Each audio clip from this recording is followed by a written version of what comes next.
One small warning before we start this video. If you want to go watch Coolie on August 14th, absolutely fresh. No hype, no theories, no expectations. Please skip this video. Skip it!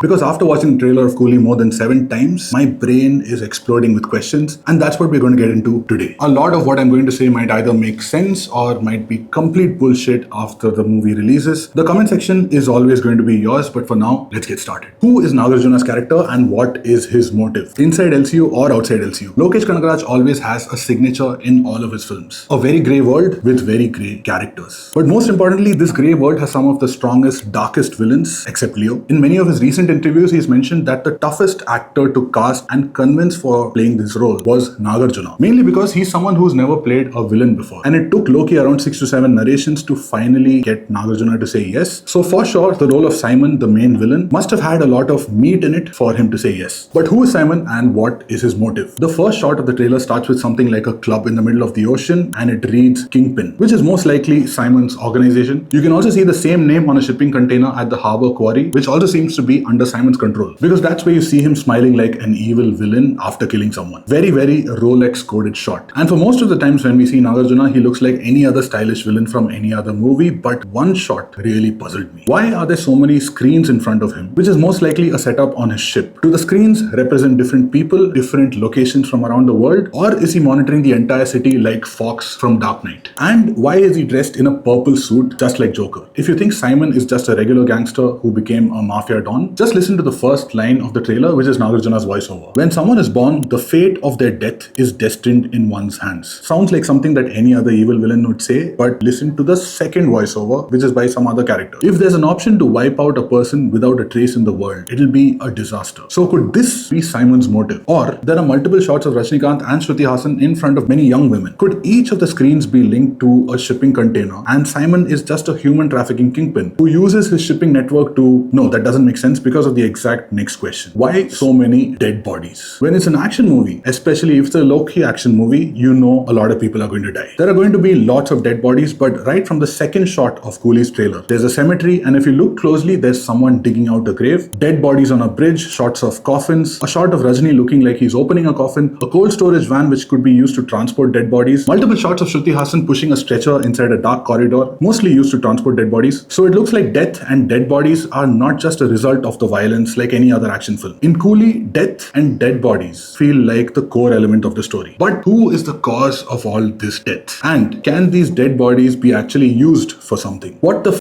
is this chair? Loki dismissed in an interview that there's no time travel concept in Coolie, and maybe that's true. Maybe that's why a lot of people are calling this as just an electric chair which is used to execute people. But if you look at this shot, the exact size of the chair in relation to all of the items that are nearby, the chair is just slightly bigger than a pen stand, which makes it a miniature version. So if it's just an electric chair, why do you need to make a mini version of it? Spoilers for everyone who has not seen the new Fantastic Four, but a major plot point of that film is when Mr. Fantastic makes this teleportation device to transport a tiny egg from one part of the room to another. This is just a mini test device to experiment if teleportation can actually work, and if it does, he'll build a large-scale version of it. I'm not saying that this chair is some teleportation device, but why does it appear in so many different places? Like this shot in this empty swimming pool where Sathyaraj and Nagarjuna with a bunch of others are testing it, or this behind-the-scenes shot where you can clearly see the coil of the chair. Is it a device to erase a person? Is it a device to bring a dead person back to life? Or maybe everything I'm saying is just nonsense and it's just an electric chair. But if this is more than just a regular low-key gangster action drama, and if there's some science fiction element in this, then this will probably become one of the biggest risks that a commercial film director has taken with the biggest superstar like Rajinikanth. Who is Sathyaraj playing and what is his story? Once again, I could be totally wrong, but I think Sathyaraj is a scientist who is hired by Nagarjuna to create a device for some purpose. But when he gets to know what Nagarjuna actually wishes to do with the device, he tries to steal the tech and run away, but in this process, he's either killed or he fakes his own death or just goes underground. And then he works along with Shruti Haasan's character in a series of experiments. And listen to one of the lines that Satyaraj's character says in his voiceover. For 30 years, I've had someone offline on standby. What does offline mean? And who has he kept offline? Is it Rajinikanth's character? That doesn't make sense because in one scene, Sathyaraj literally tells Rajinikanth, why have you come here? Or is it Upendra's character? This is kind of a possibility because we see Upendra once in the flashback portion, and the next time we see him, we just see his eyes moving in this rapid movement as if he's woken up from a long sleep and he's seeing the world for the first time again. So now we know Sathyaraj and Shruti Haasan's characters are mostly working with each other, but how are both of them related? The most meta dialogue in the trailer is when Rajini tells Shruti, he may be your father,